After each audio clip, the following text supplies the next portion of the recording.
We are here for the Residential Resilience Action Team meeting. Today is Tuesday, July 12th, 2022. The time is now 2:36. This meeting will go on until 4 p.m. and we will get started. Today we have a full agenda. We will start with our introduction and background on the DC Flood Task Force. We will then transition into a talk led by DISB, where we will continue the district flood insurance discussion. Next, we will have a representative from FEMA present on the NFIP community rating system, followed by making basement living safe for residents, our action plan status, and then finally, next steps and closeout.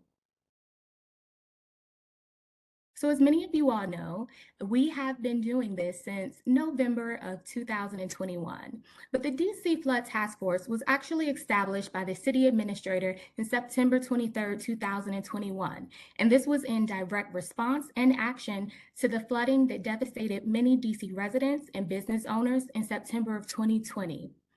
This task force reports to the Deputy Mayor for Operation and Infrastructure, Deputy Mayor Lucinda Babers, and it has two co-chairs, CEO David Gaddis of DC Water and Director Tommy Wells of DOEE. Our initial meeting again occurred in November, on November 17, 2021, and all of these meetings are proceedings that are open to the public. So all of our task force meetings, along with our action team meetings, are available to the public to join and to sit in on. And they also are available on our website at dcfloodtaskforce.org, where you can see past meetings, get access to all of our meeting materials and additional documents that help move and guide the task force forward. So as we shared, this started in November of 2021, and since then we have broken down our work and how we move forward with this task force into bi-monthly full task force meetings. Again, they meet every other month on the third Wednesday, and we actually have a full task force meeting coming up next week, Wednesday, July 20th. And then we have our monthly meetings that are broken down into our action teams. Those meet every month.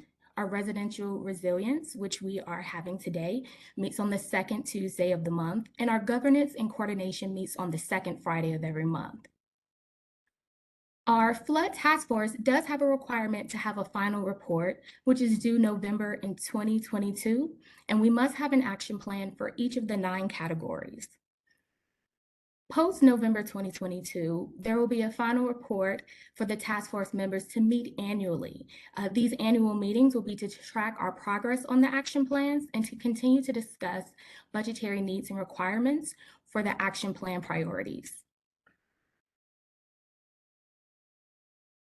As shared, today we are a part of the Residential Resilience Action Team, which is one of the 2 categories, two action teams, that we have that is broken down into category 1 through 4.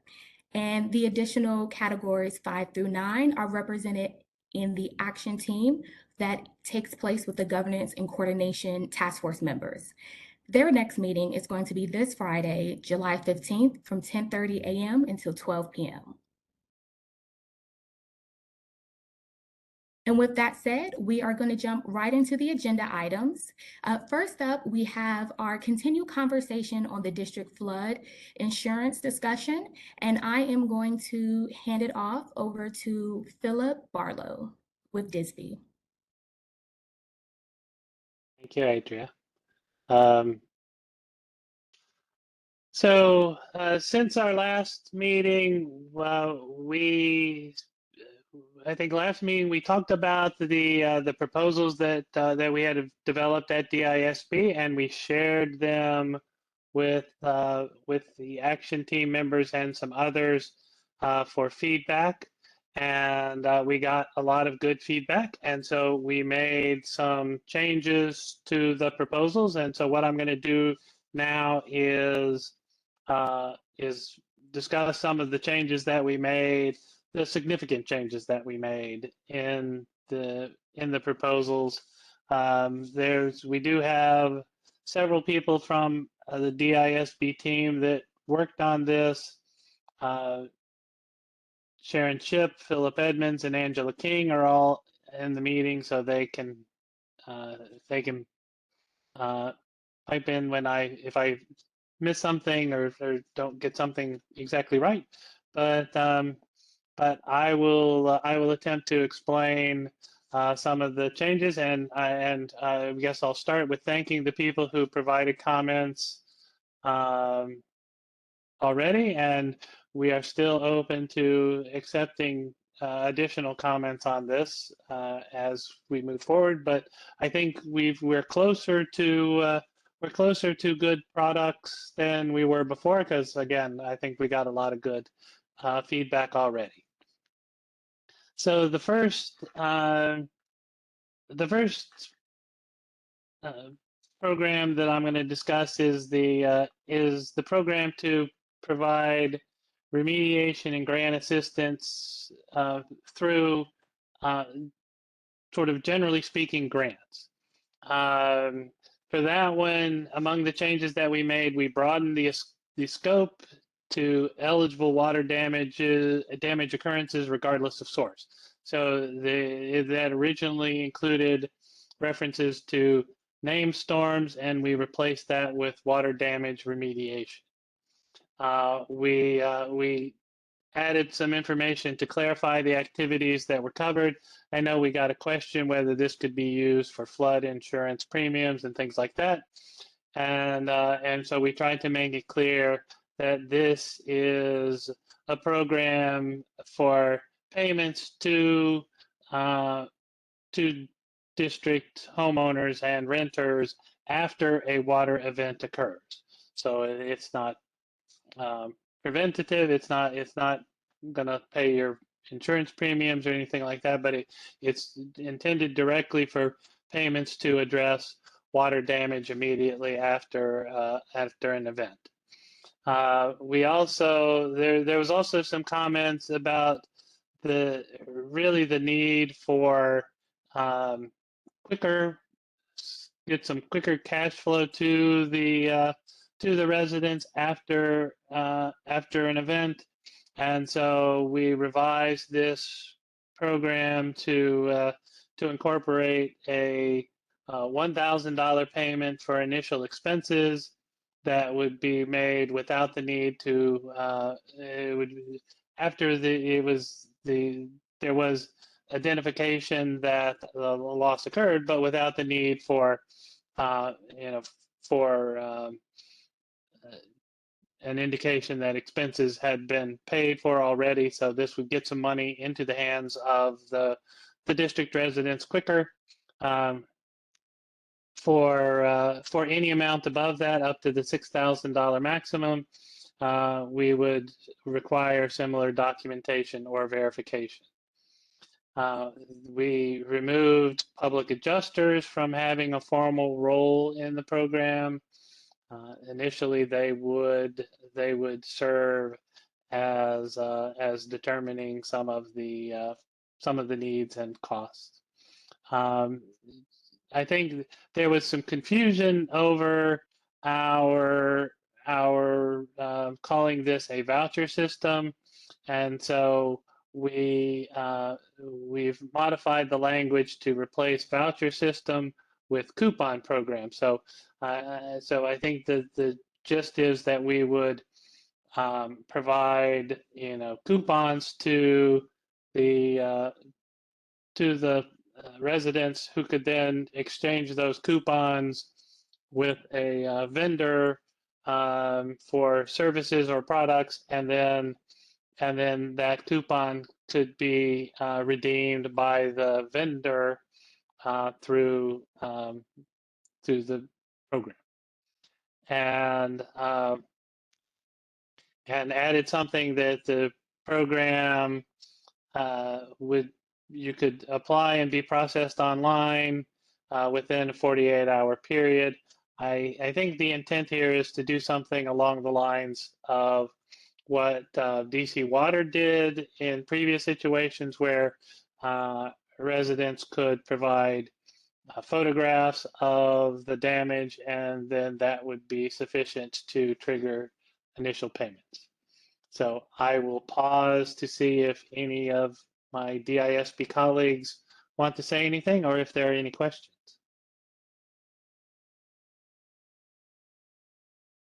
Okay, hearing none of either. I'll jump in. Salil? Great presentation here. Could you clarify, would this include like a pipe break, water damage, or is it external water coming in? I will refer that one to Angela. Angela? I believe this would be external water coming in, not a pipe break, but I think Angela could clarify. Yeah, I think we did not determine the source or the cause. We were just more concerned with the water damage. So we did not make a determination on the source or the cause at this point. And correct me if I'm wrong. Correct me if I'm wrong. So it would include a pipe burst, and then there may be a subrogation need if they have a policy and it's a homeowner policy. So we, from my understanding, and correct me if I'm wrong, Phil and Philip E and Philip B and Sharon, if she's on the call, I don't think we did make a determination on the cause. Thanks.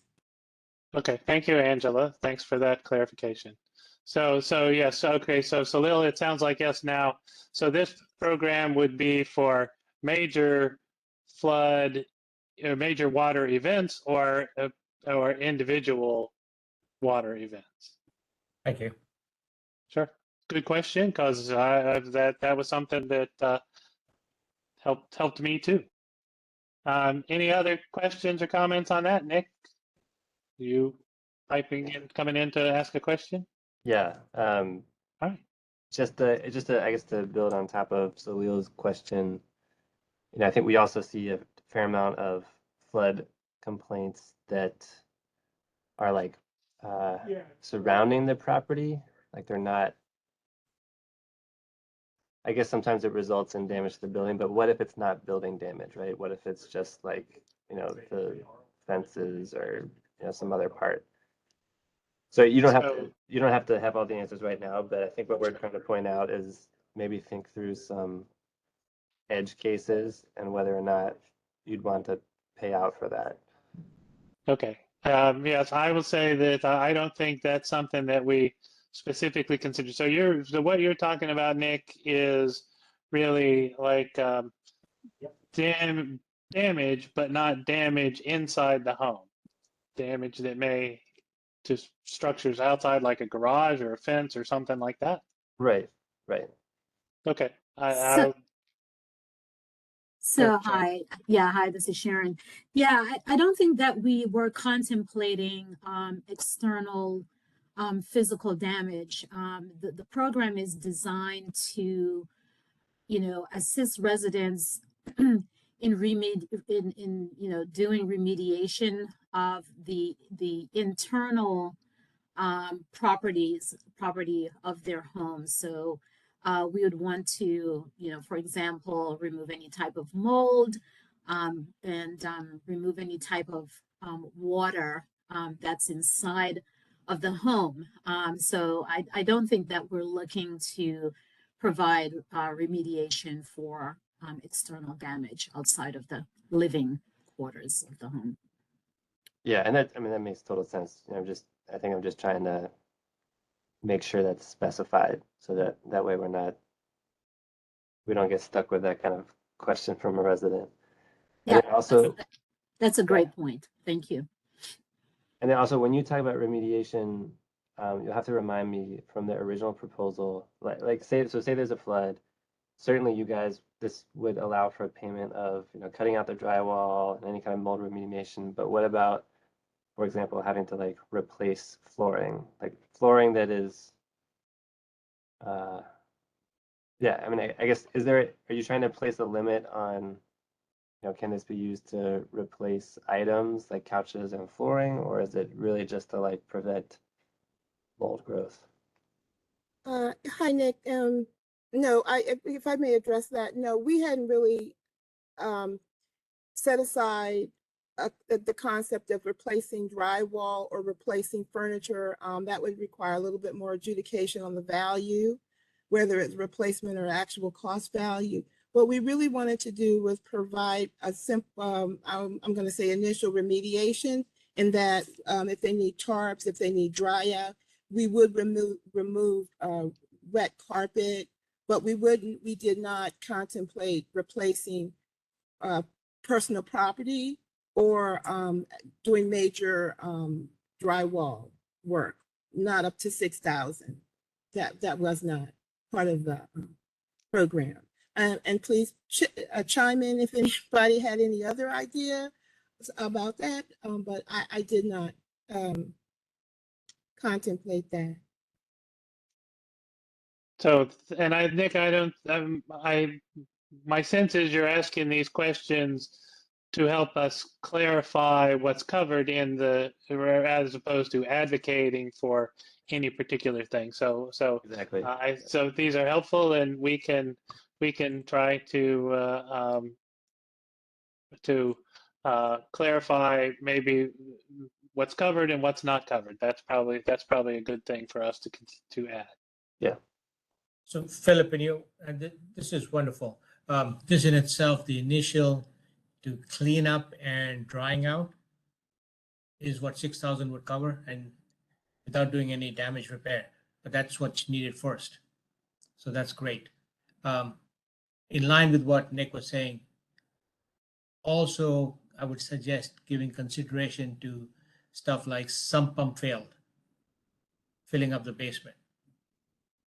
It's still water damage. So just is there any guide rails for water damage, or is it just water damage? Just, these are questions that'll come up. Sure. But Okay. I really appreciate you guys doing this. This is wonderful. Okay. Thanks. All right. Yes. So we will work to incorporate all of those points in an updated version. And again, this is all very helpful, I think. Oh, and just if I could add, this is Stephen Dudek from OPC. In regards to sort of on the line of what Nick was getting at, have we thought about a proactive approach before flooding, such as going to homes in a flooded area to do an assessment, say if their downward spouts are causing water to go into their basement, things like that? Because we have dealt with some communities or some homeowners that have the inability to get water off their land or have poor downward spouts, and there really isn't any programs or funding to help them. And I'm thinking that this may be an opportunity to do so, in the sense that by being proactive, we don't have to shell out $6,000 for each flooding event, that we can actually help them rectify the issue before the flooding occurs. I wanted to say that we made a distinction between mitigation and remediation. So there are programs through the Flood Task Force that they're focusing on mitigation, and I think that's an excellent point you raised. But this particular program is actually a remediation program, which comes after the flood for those people who weren't involved in any mitigation service or program. And I can just jump in, Stephen. I mean, you're absolutely right. Like, I think there's lots of different ways we need to tackle the flooding program. And in the city budget for FY23, there's like a little more than 2 million to do just what you're talking about, which is, start in the neighborhoods that we know are flood prone and offer assessments, to do the things that you're talking about. Offer assessments, and then also pay to help upgrade the houses. So we've got money for that in FY23, but we'll need to continue that funding if we want to get all the vulnerable district residents covered. And real quick, we do have a question in the chat from Opera. What are the maximum payouts based upon? Thank you for that question. What we did was we looked at several programs that were operated in other states, And we took in consideration the amounts that they had allocated for the remediation program. And I think we made some augmentation to our proposal based on what Nick had suggested. So that's kind of how we came up with that. Please correct me if I'm wrong, Phil, or any of the team members.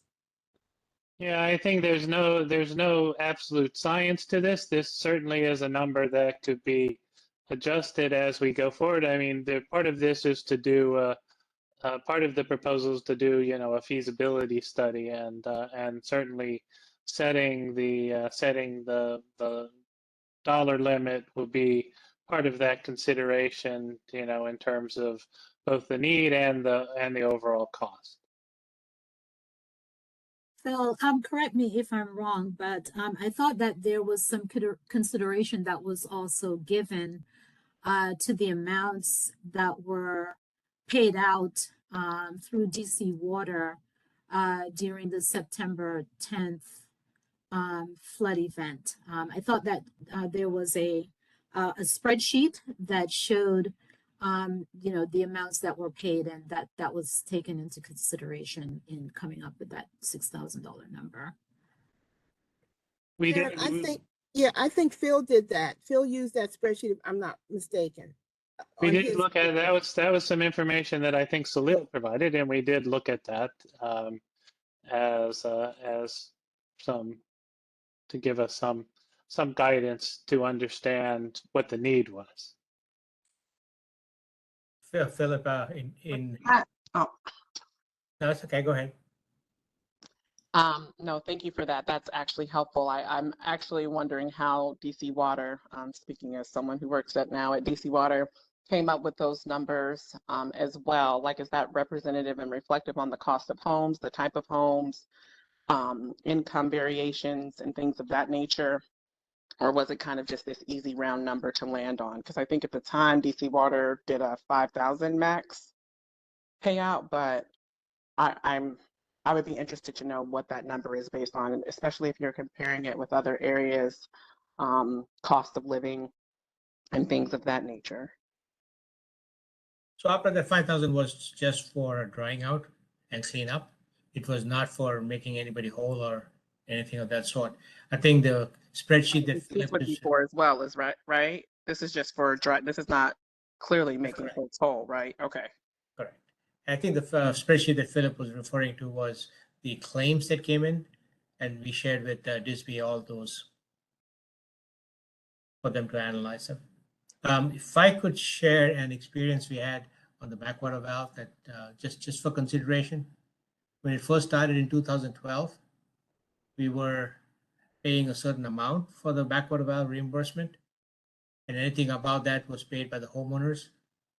As time went by, we increased that number and became rather awkward for people that had paid out of their pocket before. They're saying, can I get reimbursed now? Because you're paying more now.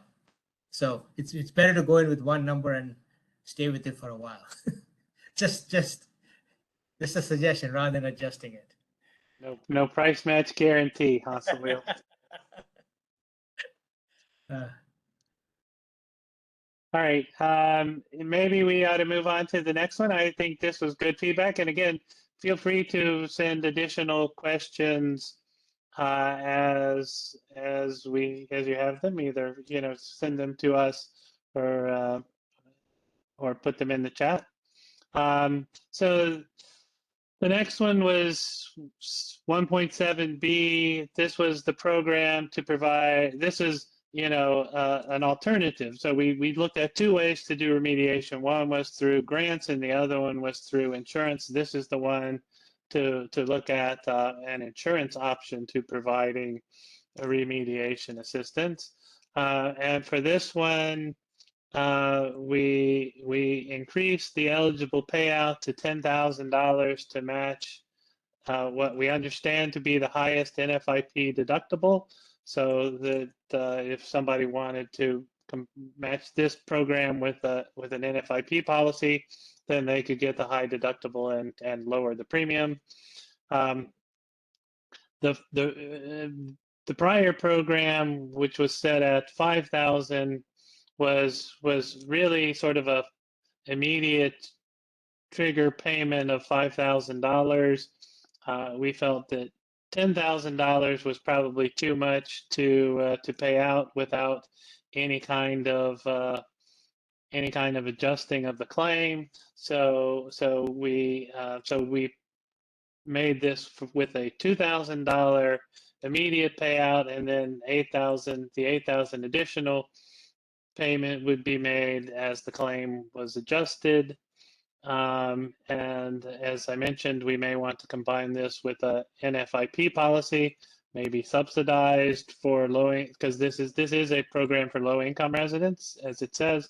So, we may want to look at a subsidized NFIP policy program on top of this. We wanted to clarify, and I think that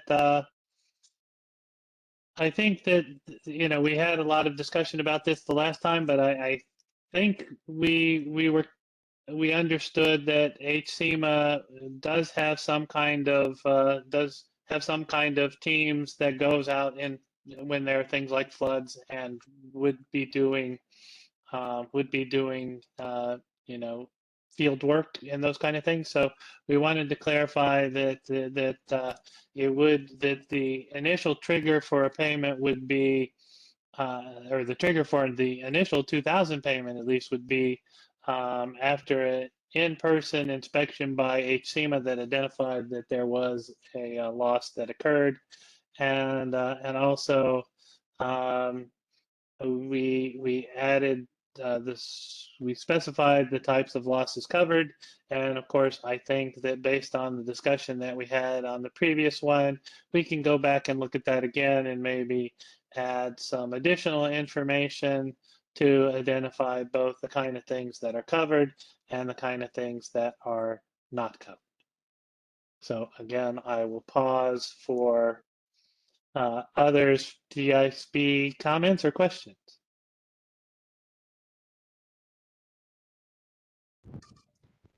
Hi there. When you refer to this Remedia HCEMA, the initial assessment, did you have more insight? Are we not at that point in this process?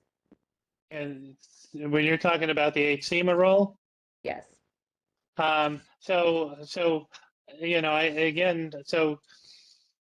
the way that I understood the discussion after the last time is that, and yeah, I do think this would benefit from more discussion just to make sure we are clear on how this would work and what HCEMA currently does and how that could fit in with this program.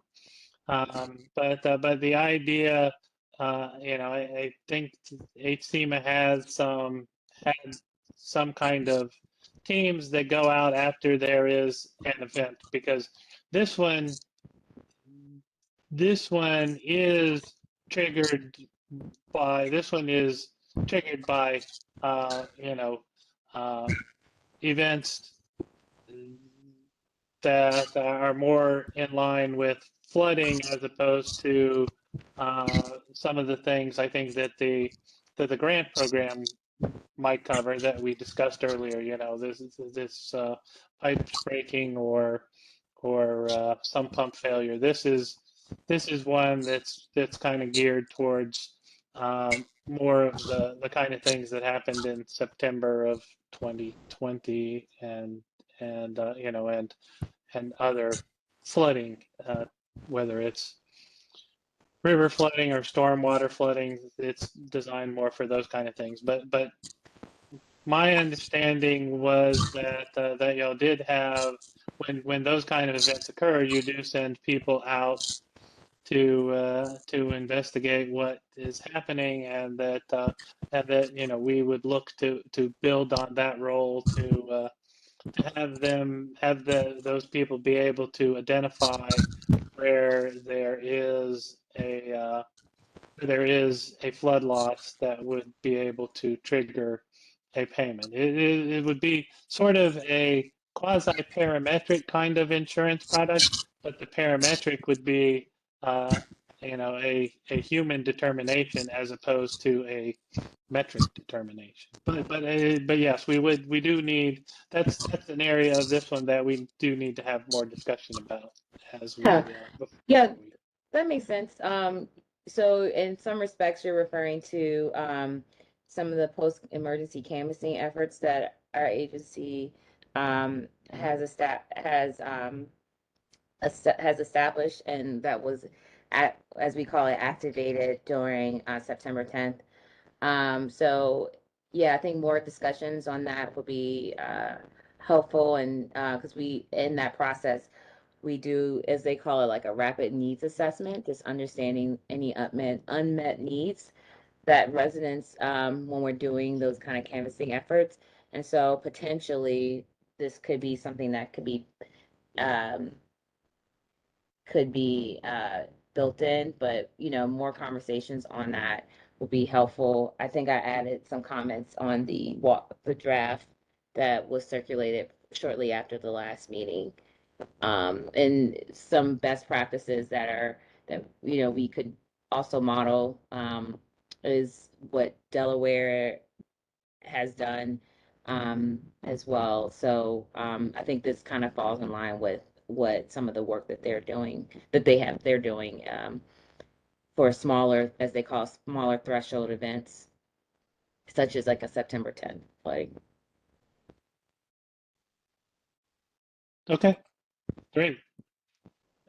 The only thing I would jump in is it's helpful if the assistance they get and the water gets removed within 48 hours of flooding. And I know Remediation's got a great team, but I don't know how fast they can cover the entire area to provide that assistance. So just a thought. Okay, thanks, Salil. So I know we're running slow on time. Maybe we can move to the next one. I think the next two will be relatively quick. So the next one was the mitigation credit. This was the premium discounts for water sensors, backflow devices, and water intrusion, something or another. So Angela, I'm sure, can tell us that. But the comments on this one, I think we wanted to make sure that it was expanded to include renters policies as well as homeowners policies, and emphasize that these are discounts for a homeowners policy and renters policies, and not flood insurance policies. So these are the kind of things that would help, again, on your homeowners policy. They're not the there are things that you can do, mitigation credits that you can do for NFIP policies, but we as a department don't have any authority over those. That would be the NFIP program. So what we have the ability to do would be to require insurance companies to offer credits on homeowners and renters policies. And I'll pause for additional comments from DISB staff or questions on this one.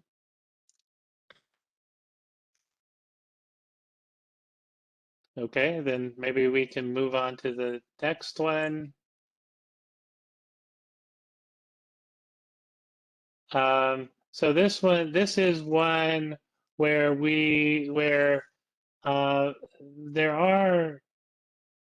there are lots of potential. This again is another one for homeowners and renters policies, and there are optional coverages that may be able to be added to homeowners or renters policy to cover water damage, and we wanted to.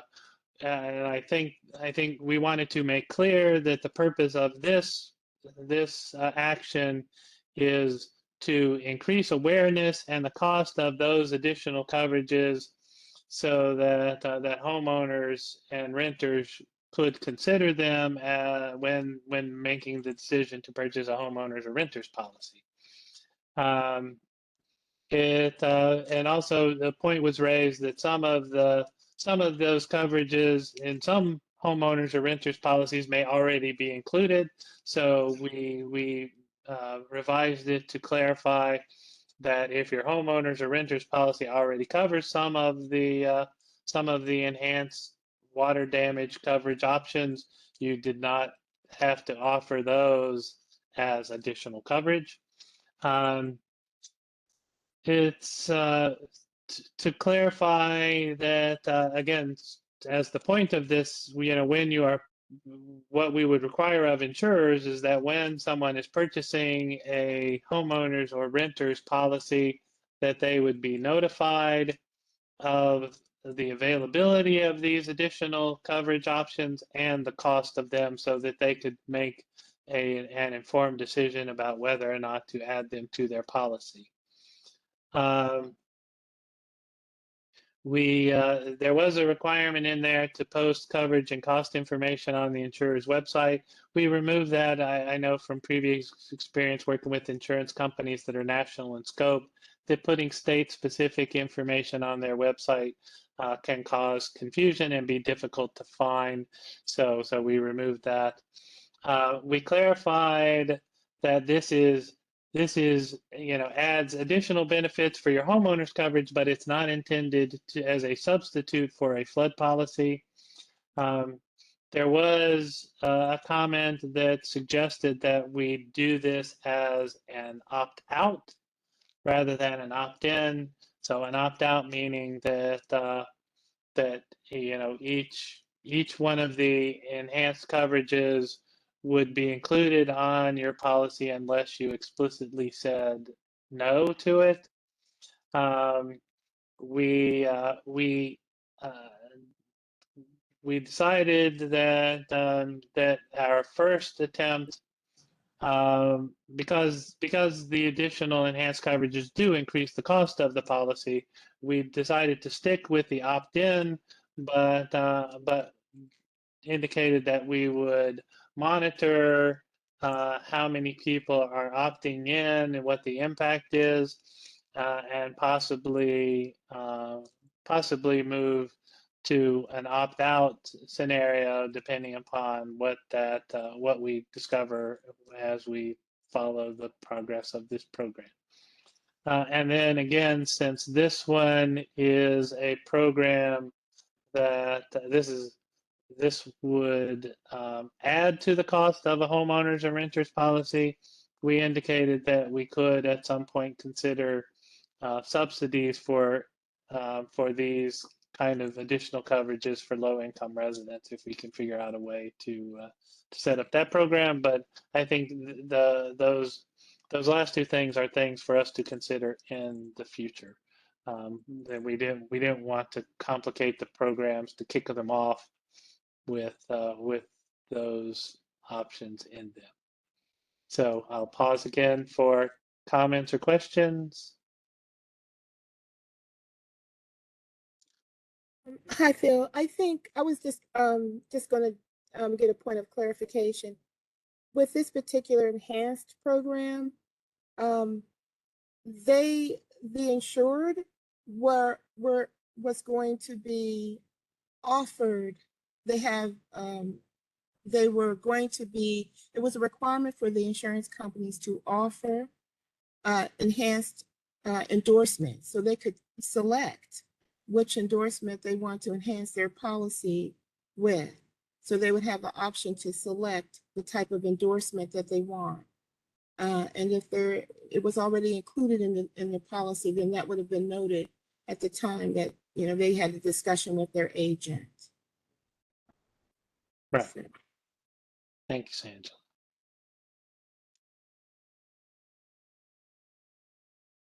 So any questions or comments on that one? Okay.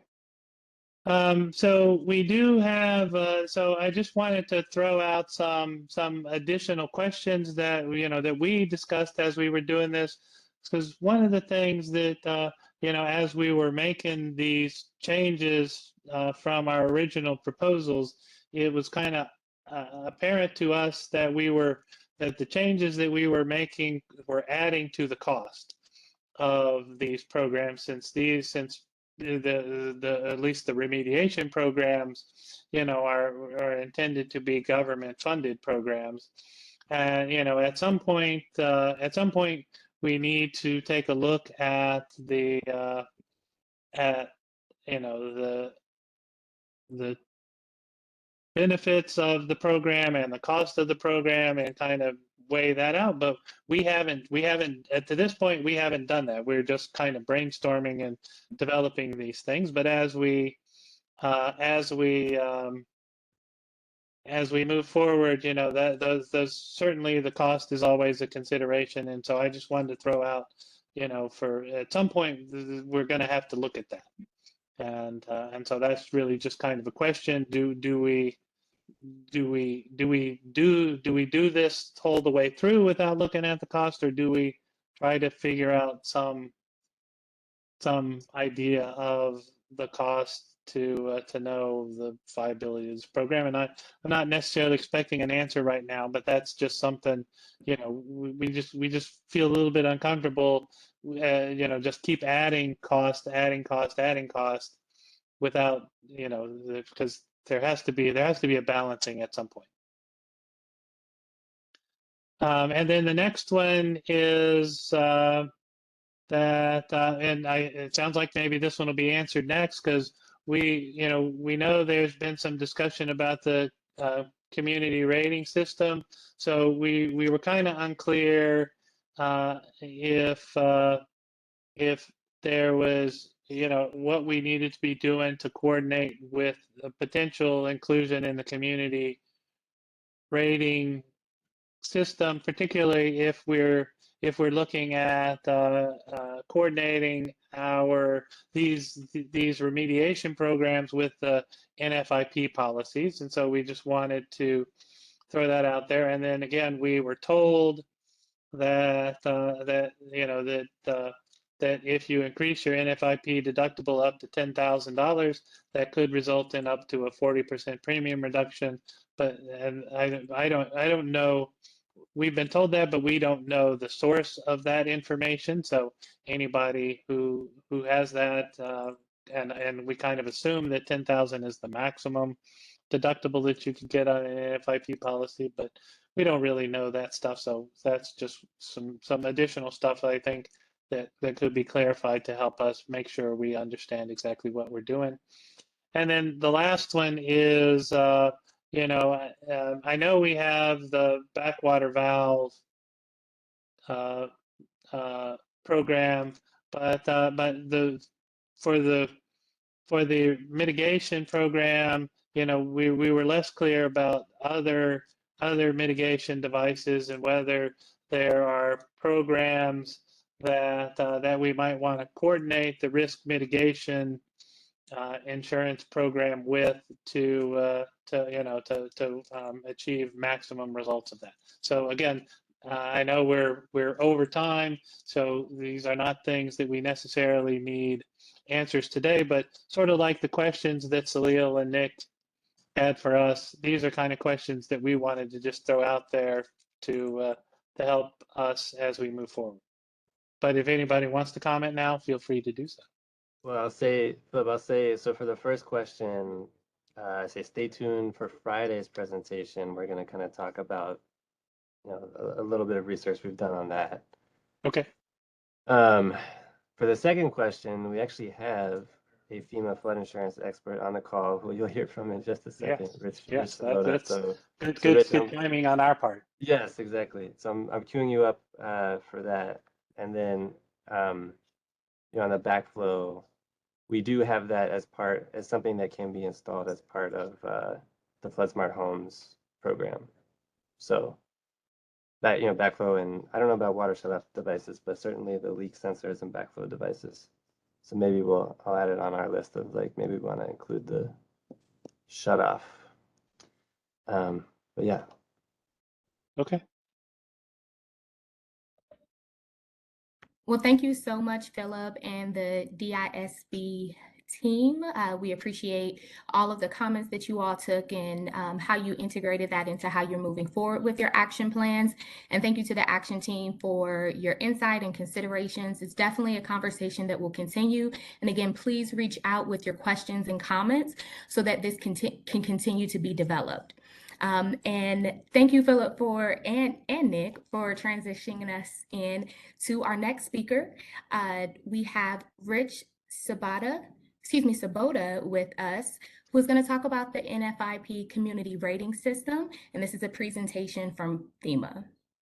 Rich? And yeah, maybe just real quickly before we have Rich on, and Rich, thanks for joining us. I know you've been working with Josh from my staff to get this set up, but just for everyone on the call, we put the community rating system, which you'll hear about from Rich. That's an option to help reduce flood insurance rates for all of the participants in the NFIP.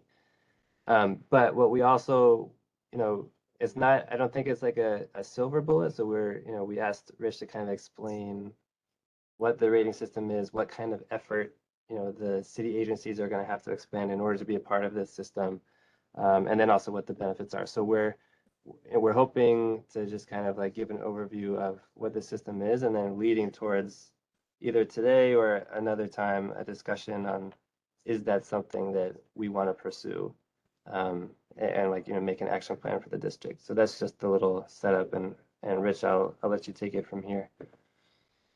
And thank you. Good afternoon, everybody. Again, I'm Rich Sabota. Working with the Federal Emergency Management Agency since 2008. I've served as their insurance specialist, and I've also served for quite some time now as their community rating system coordinator. And of course, that's why I'm here with you this afternoon. I want to start by thanking Josh Schnitzline for suggesting that I share some information with you this afternoon.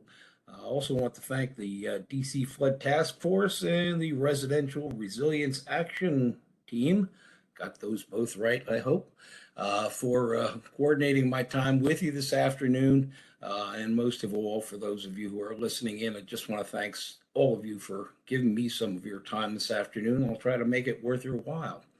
Before I go to the CRS information, back to the question regarding flood insurance, deductibles, et cetera, et cetera.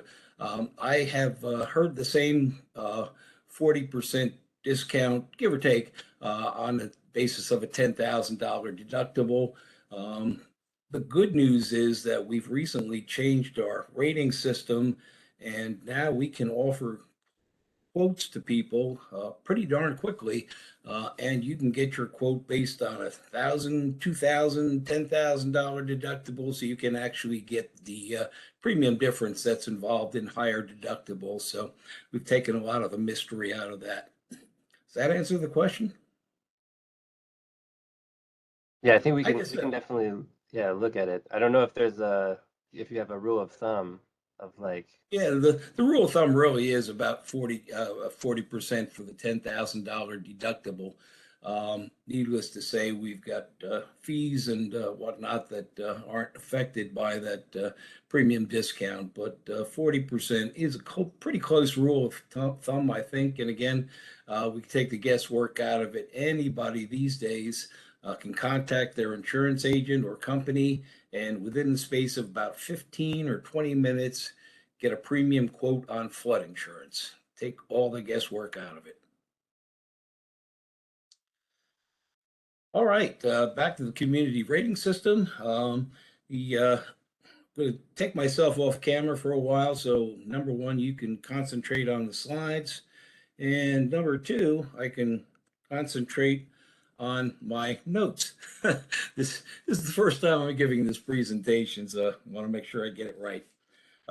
Next slide, please.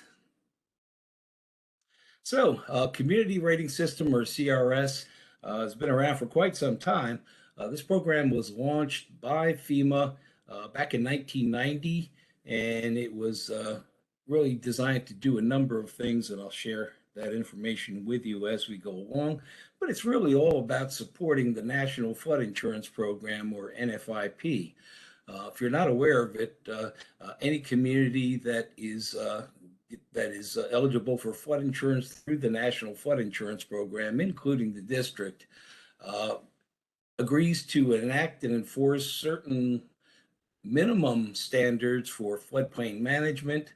And in return for that commitment, we offer flood insurance for anyone in the community who wishes to buy it. I'm used to using the term community, but as you know, I'm talking about the district when I use that term. The NFIP requirements, again, are minimum for any community wishing to join the program, but there are some communities that go above and beyond what our minimum requirements are. And by virtue of doing that, they become safer and more resilient from flooding events that may occur in the future. So the community, again, becomes safer, better prepared for flooding, and more resilient as a result of participation in CRS. Policyholders in the community also benefit from the CRS by virtue of reduced premiums. I'll give you additional detail a little bit later on, but depending upon the level of participation for the community, discounts on premiums can range anywhere from 5 up to 45% of premium reduction. So I don't, though there's too many people out there who would sneeze at a 45% reduction in anything. Again, more detail on that in just a minute. Want to let you know that the slide presentation that you're seeing today was provided to me by our friends at the Insurance Services Office, or ISO. ISO is the administrator under contract for the National Flood Insurance Program's community rating system, and the benefits of that support are difficult to overstate. We've got people who are tenured, expert, and really customer focused, and any community who thinks about joining the program or does join the program can really rely on solid support from the ISO folks. Next slide, please. So several goals for community rating system. We want to reduce, if not avoid altogether, flood damage to insurable property. And there's a number of activities that are related to that. More detail on that a little bit later on. We also want to strengthen and support our insurance aspects. This is an insurance program, and fewer or less severe flood losses really does mean a healthier NFIP bottom line. So we can reduce not only payouts under the program, but also some of the misery that comes along with recovery from flooding events. Last but not least, this program is designed to foster comprehensive community floodplain management and to support all aspects of the National Flood Insurance Program. In addition to insurance, there's also floodplain management, and there's also mapping. And community rating system does support all three aspects of the National Flood Insurance Program. Next slide, please. Costs and benefits. First of all, the cost of participating in the National Flood Insurance Program. Number one, the community would need to designate a community rating system coordinator, or CRS, and that person would serve as the point of contact for both the community and for the Federal Emergency Management Agency on any and all activities related to community rating system. That person would also be primarily responsible for implementing any of the higher standard activities that the community wishes to undertake, and I'll give you an idea of what those can be in just a little while. There's some record keeping that needs to be done going along with this program. Once a community has joined the program, that community does need to recertify every year that they are indeed continuing on those activities which got them into the community rating system in the first place. And every 3 to 5 years, depending upon the community's status in the program. We do a full re-verification visit. That's an in-person type of situation. Again, that's just to make sure that number one, the community is carrying through with its activities, but number two, if any new activities have cropped up that would benefit the community from CRS participation standpoint, we'll make sure we capture those as well. Next slide, please. As for benefits, quite a few. As I mentioned, the participation in CRS does result in premium reductions for anyone in the community that has a National Flood Insurance Program policy, and that money can stay in the community. The property owner can use that money hopefully for other suitable purposes, perhaps including mitigation activities. Also, the savings really does offset the cost of participation. There are somewhere around 1,000 communities that are currently participating in the community rating system. I'll show you in a map in just a little bit. But needless to say, the premium reduction is one of the more attractive selling points for participation in CRS. The CRS participation really does kind of focus a community's activities on more organized programs as it comes to floodplain management, mitigation activities.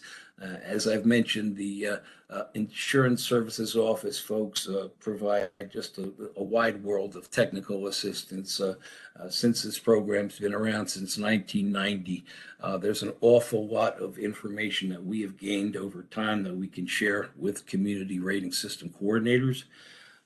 Public information, a good part of what this program really is all about is public awareness. And so there are some activities related to public information, and communities that are participating in this program really are proud of their participation, and they like to share that with their constituency. Because of the discounts, because of the additional safety factor, there really does provide an incentive to keep on implementing perhaps higher and better standards. And there are some communities that are known for their participation in CRS. There are, I believe, 4 communities at this point nationally that do participate at the highest level. And again, that's 45% discount of premiums. Next slide, please. How the process works, a community who is interested in the program would let us know that they are interested in joining, and we give them a short form application to make the process official.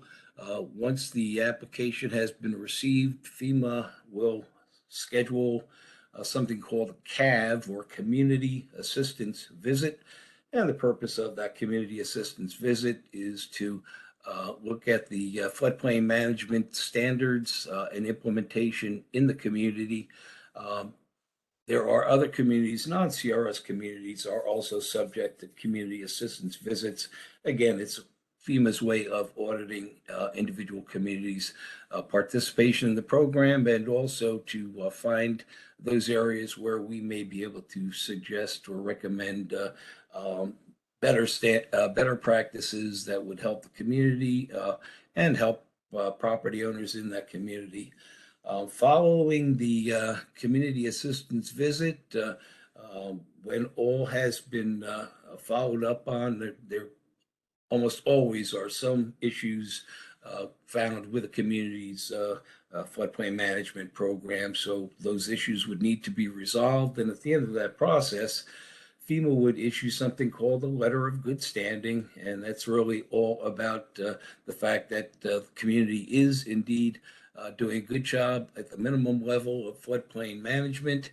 And that's where we would assign one of the insurance specialist offices to do a verification visit, to meet individually with the community members, typically, especially the community rating system coordinator, and make sure that all of the activities that community has undertaken are accounted for in the CRS point system. And as I mentioned, once that process is in place, there is a recertification process from time to time. Any increases or decreases in some cases of the community's rate category will be taken care of in modifications. And again, last but not least, there are recurring cycle verifications to make sure that the community is still in good standing, but also to make sure that we are in close communication with that community, can benefit from the advice that we've gained over time. Next slide, please.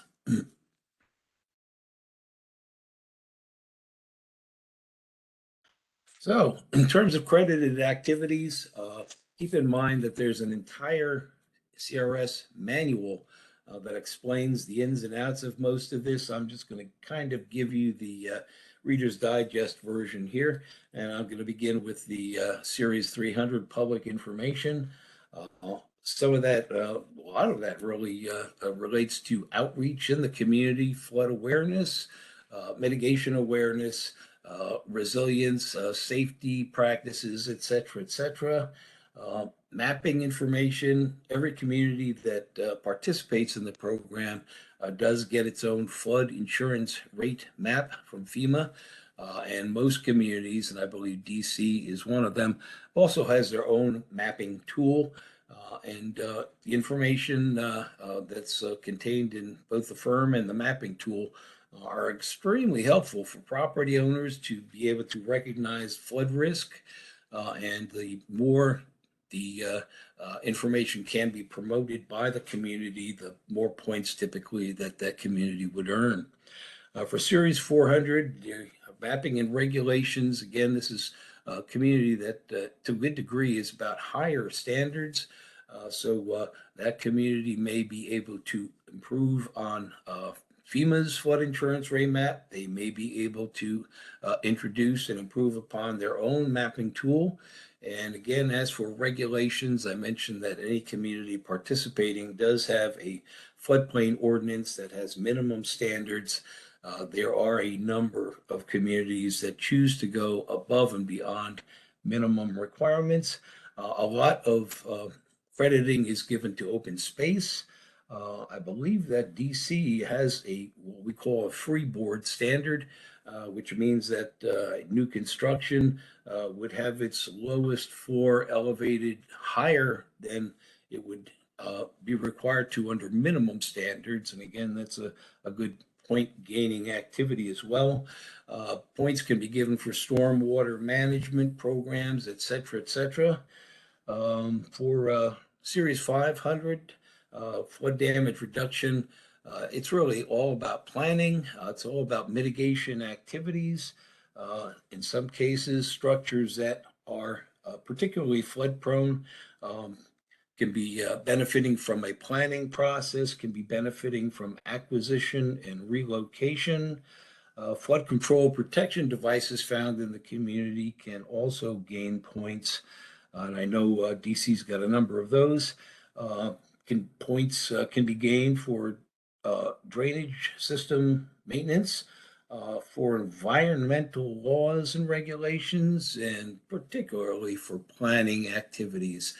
This is really a program that's all about looking forward into the future and trying as best as we can to prepare a community for future flooding events. And I'm sorry to say, there always will be future flooding events.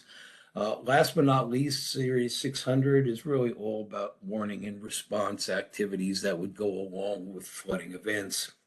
Overall, there's quite a number of elements that a community can include in its community rating system program and get credited for points. Next slide, please. The manual I just referred to before, online, of course, and the information here is good to have on hand and also can be supplemented by your Insurance Services Office's CRS specialist. The specialist really can share with you information that's been helpful to other communities as well. FEMA has a separate community rating system website that is undergoing some changes at this point. And last but not least, as a resource, you have the communities, the regional CRS coordinator. At this point, that's me. Next slide, please. So again, it's really all about documenting the types of activities that we credit points for. There's a manual that was issued in 2017. It's had an addendum to it as well. But again, all of that information can be explained to you by the ISO specialist and is available out on FEMA's website. Next slide, please. So in terms of the actual participation, you can see over on the left-hand side that communities can participate in a range anywhere between 1 and 10. We'll start off at the bottom. Class 10 is actually a community that's either not participating or has fewer than 500 points to be credited to CRS. So there's no discount in those communities, but again, participating at any level means that you do have the support of the CRS specialists that we provide. And working your way up the chart, you can see the pace, depending upon the number of points that a community's activities have gained, the increases in discounts go all the way up to, again, 45%. The next slide, please. The big picture in the nation, again, you can see that there are CRS communities all throughout the country. There are no states or territories rather that don't have at least one CRS participant. And if you look closely, you can see that the great majority of the CRS communities are based in coastal areas. That's where, of course, the majority of flooding tends to happen. It's also where the number of policies tend to be at their highest. And again, the higher number of policies that you have enforced, the larger that the actual dollar figure will be for premium discounts in that community. Next slide, please. This one and the next one is a little bit confusing. Long story short, this is called a what if report, and a what if report was developed for all communities, whether or not they were participating in the program. This is one that was prepared sometime back from the District of Columbia. And it was prepared based on our old rating methodology.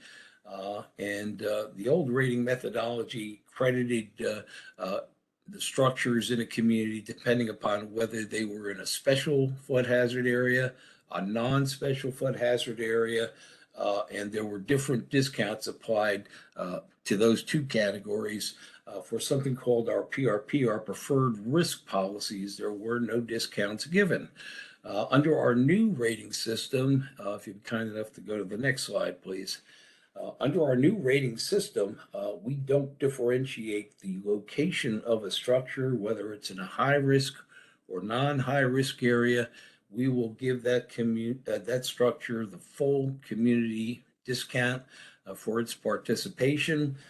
And so all of the premium figures, if your eyes are good enough to see them, are actually number one, out of date, and number two, too low. Since we've expanded the CRS full discounts into the non-special flood hazard areas, any community participating in the program would have a higher dollar figure associated with the number of policies in force. Next slide, please. All right, and that's the bulk of the information I wanted to share with you. Again, depending upon my host's needs here, we can go to Q&A at this point, or we can move on. So let's go to Q&A. We can skip my presentation to the next time. This is very interesting. Thank you very much. You're welcome. So I'm going to ask both of you and Nick, what is DC's CRS? Do we have a number that generates 45% discount? Yeah, no, it's a good. We're not at 45. I think if, Rich, I don't know if you know this, but I feel like many years ago we did something and we were probably in the like 10% reduction or 15% reduction if we didn't do anything. Sounds about right. And probably over time, you may have even come up with more activities that would qualify for points. So one of the big practices in leading into CRS participation would be for the insurance services office specialist to meet with you virtually or in person and go through a checklist of activities and see what activities you may currently be involved in, how many points that they would relate to, and the bottom line total for the number of points and the actual CRS class. And again, since there's 4 different series, 19 different categories, and 100 and some elements, there's a number of places where you can gain points, and in some places where you may not even be aware of. One of the big point producing activities actually is open space preservation. Don't know enough about the details, but I'd be interested to see how DC makes out on that category. Hey, everyone, Josh Schnitzline had recently worked with somebody at FEMA and determined we're at an 8. Excellent. Well, there you have it. 10% discount off the top. Not too shabby. And again, it's really all about kind of growing the program in addition to upfront readiness and resilience. It's all about kind of changing the mindset and planning purpose of a community to further anticipate needs that may result from flooding perils, and to kind of reconfigure, at least in some areas, their programs to number one, improve the safety factor, but number two, to gain additional points. So I'm a little unclear. Are we currently getting the 10% discount, or do we have to do something in order to qualify formally? Yeah, you're not currently participating in the community rating system. If you're interested, again, the application process is pretty straightforward.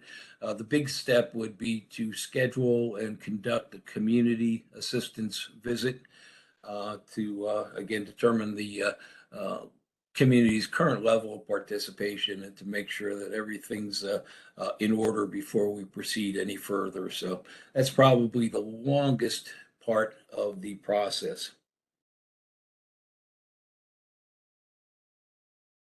And So, go ahead. I was just gonna say, and that's the application is something that would go through DOE because we're the floodplain administrator on record, and it would go through there. But I also wanna note that certainly there's reporting that you have to do every year, right, Rich? Yes. And in order to check off some of these boxes about participation, and there's even things on like what you have in your construction codes. It's I just kind of want to put it out there that it's not something that we apply and then it's good. I mean, this is like a yearly. We're going to have to be bringing in other agencies to help us either A, like improve our standing, or B, just to report out on the things that we're already doing. So there is an administrative burden. I'm sorry, I have to clarify that the annual recertification process is really pretty straightforward. We'll send you a list of the activities that you're involved in, and you verify that you're still doing those activities pretty much in those ways. Even again at the annual recertification, you may be able to report additional activities that weren't included in the original calculations. for DC and come up with a modification based on those. But the real work is really done, number one, through the community assistance visit and addressing any internal procedures, processes that you may have, because those are the ones that really will lead to increases in points and therefore increases in the participation level and the discounts that would apply.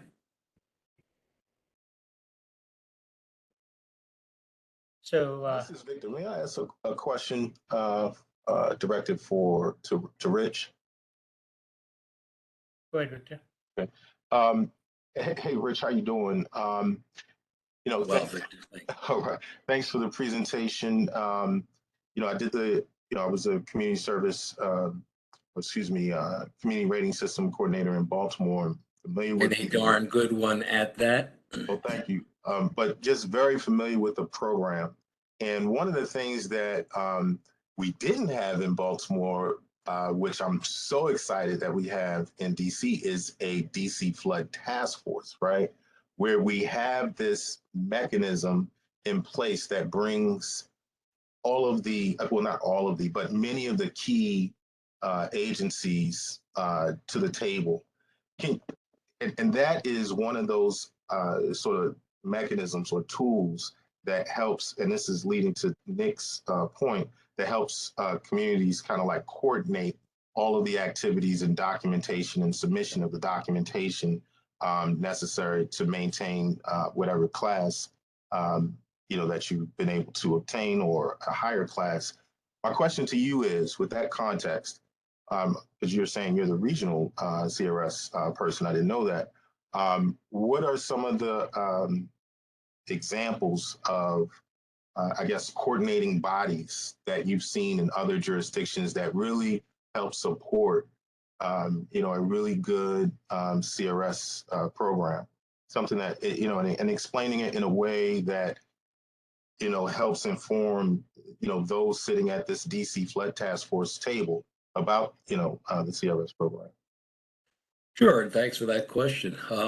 DC, especially over the past couple of years, I've been involved in a number of different activities supporting DC, and it's that type of interaction, interagency communications, everything that I've witnessed on this call today so far suggests exactly what you're saying. DC really does have kind of a built-in infrastructure for supporting a CRS program and being able to communicate from department to department.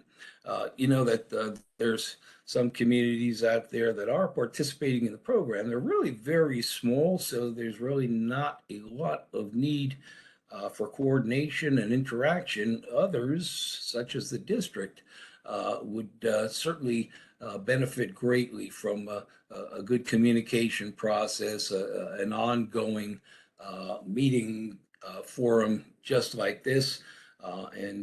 So I think you're all in really very good starting shape as a result of that. So, Rich, I'm curious, I'm going a little bit away from DC. I looked at the map you had, and Florida seems to be very heavy on CRS communities, yet you've got insurance companies leaving that state. Yep.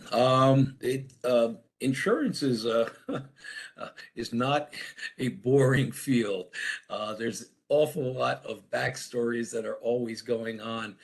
Florida has, I think, the largest policies in force count of any of the 50 states.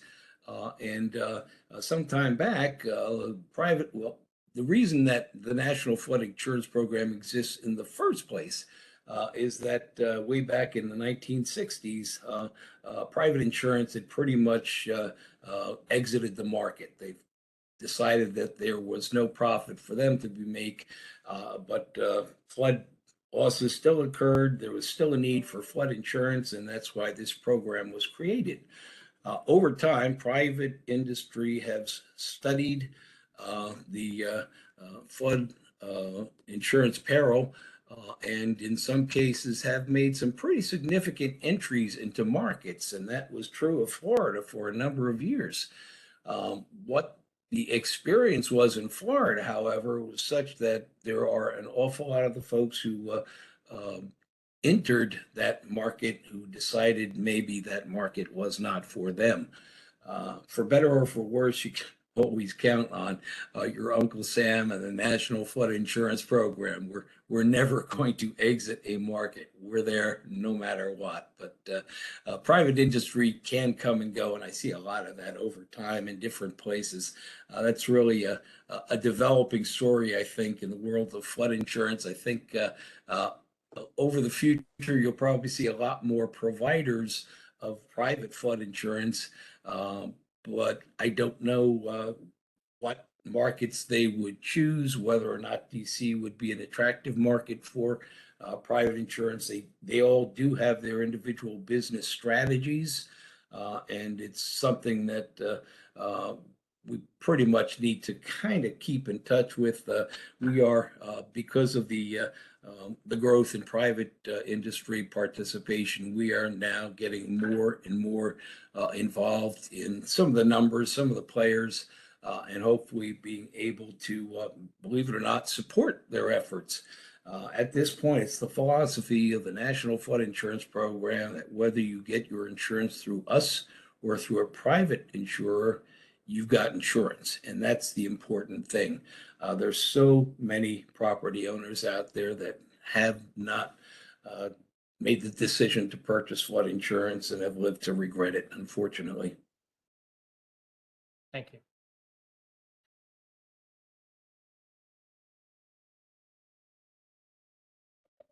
Hi, Rich. This is Sharon Ship. Hi, Sharon. Hi, how are you, Rich? Good to see I'm you. well, thanks. You as well. My question is, being the coordinator for the CRS program for Region 4, what are some of the pitfalls that you have observed that may cause a program not to succeed? Could you highlight those? Yeah, oh, sure. Classic case of Harrisburg, Pennsylvania. For the longest time, they had a very strong community rating system program, and it was really the responsibility of one individual or two in Harrisburg. And when they lost those one or two individuals, the trade-off to the new people taking those roles was not nearly as effective as it could have been. And their CRS participation really did suffer as a result. So this is not a short-term commitment. This is really all about making sure that a community's got what it takes to stay in the game for the long haul. Great, thank you. You're welcome. I will briefly mention the P word, and the P word is politics.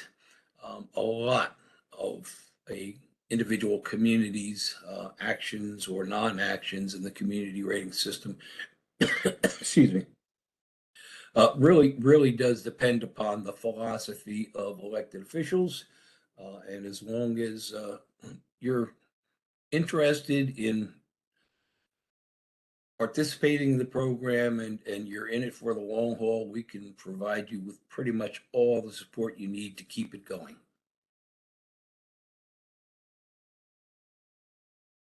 Victor, anything you want to add to that? Because I know you've got extensive experience.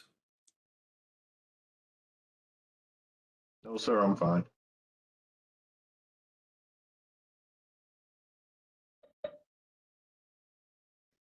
Well, thank you so much, Rich. It sounds like there was someone who was about to ask a question. I was going to. Rich, are there any communities that in this our neighborhood that you would hold out as outstanding, who do a great job on the CRS, have a great high rating also at the same time? In our region, which is not only DC, Delaware, Maryland, Virginia, West Virginia, Pennsylvania. I think Victor was responsible for an amazing upgrade in the CRS program in Baltimore, and they're probably the closest that what we have in this region to the top tier communities. We consider a top tier community being class 1 through class 4, and I believe Baltimore, correct me if I'm wrong, Victor, is class 5. And we did have a question in the chat from Opera. Is the score reflective of all of DC or certain parts? Repeat the question, please. Sure thing. Is the score reflective of all of DC or certain parts? And Opera, if you want to come off mute and expand on that question a little bit more, please feel free to do so. Thank you. And I may just be missing, but I thought Meredith chimed in and stated that DC was at an 8. What was that relative to? Yeah, we did a kind of quick back of the envelope calculation with our known activities in DC, how they would translate into points and how those would translate into a class rating. And we came up with a class 8 rating for DC just based on the activities that they're involved in right now. And I suspect that if we were to dig into some of these issues a little bit further, that class 8 could be improved upon. And Rich, these criteria are transparent, right? I'm sorry? The criteria for classification is transparent for all the communities to see. How do you get from an 8 to a 9 to a 10? Yeah, anytime that we're dealing with the ISO specialist who's supporting that community, that ISO specialist is a wealth of information and expertise in terms of how a community can improve its program, sometimes very simply, and thereby increase the points that are assigned to any individual activity and lead to an advance in class rating.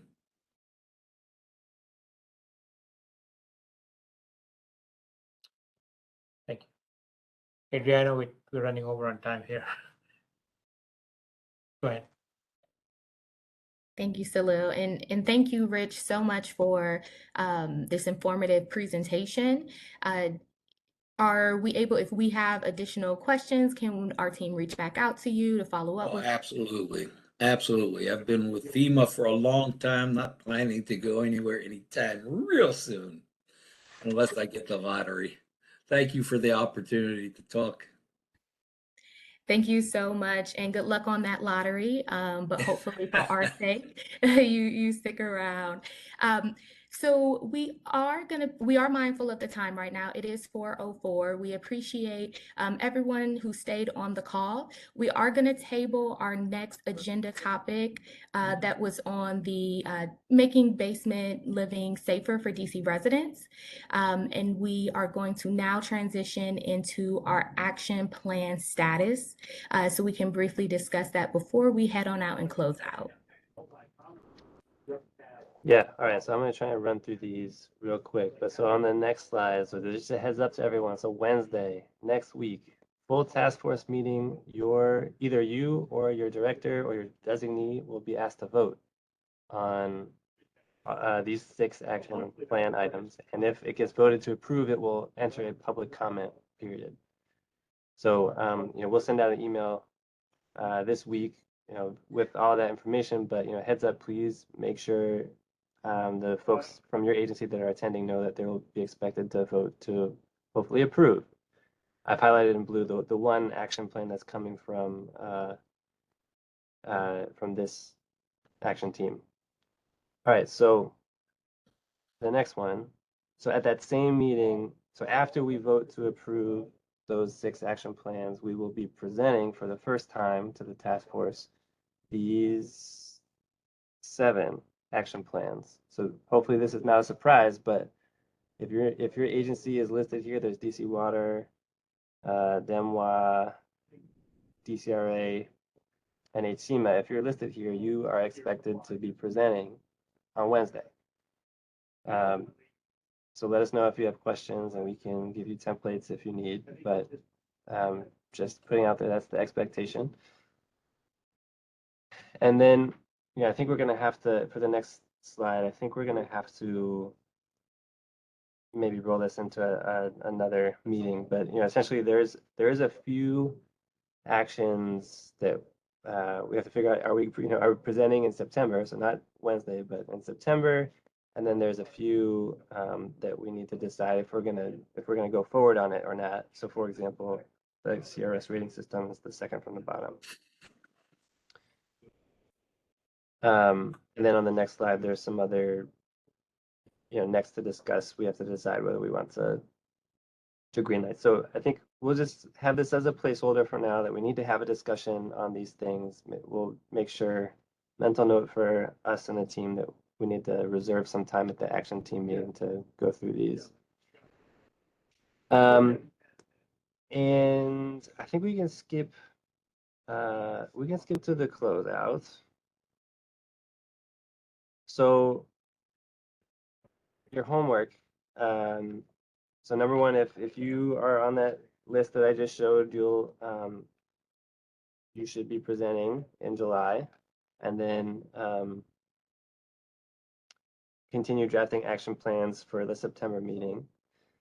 And then the third item here is, make sure that your voting member or their designee, whoever's going to show up on Wednesday, kind of knows what the plan is, how they're voting, and yeah. And then, just as a reminder, if they vote to approve, it goes to public comment, like a open public comment, not just for the agencies. And yeah, I think we can pretty much wrap up after this. The next steps are so potential topics for discussion. We'll talk about workforce, potentially more about insurance. We've got the presentation that Skalil was going to give today on making basements safer, and then also we need to talk about the remaining action items. So we've already got a good list for the next action team meeting. So I think that's it. So Meredith, anything that I missed that's really we want to? This was a good meeting. Okay. Yeah. Great presentations. All right. Well, thank you, everyone. The time is now 4:09, and we are closing this meeting. Have a great rest of your afternoon, and we will see you next week at Wednesday's July 20th full task force meeting. Have a great one, everyone. Goodbye. Take care. Thanks, bye-bye.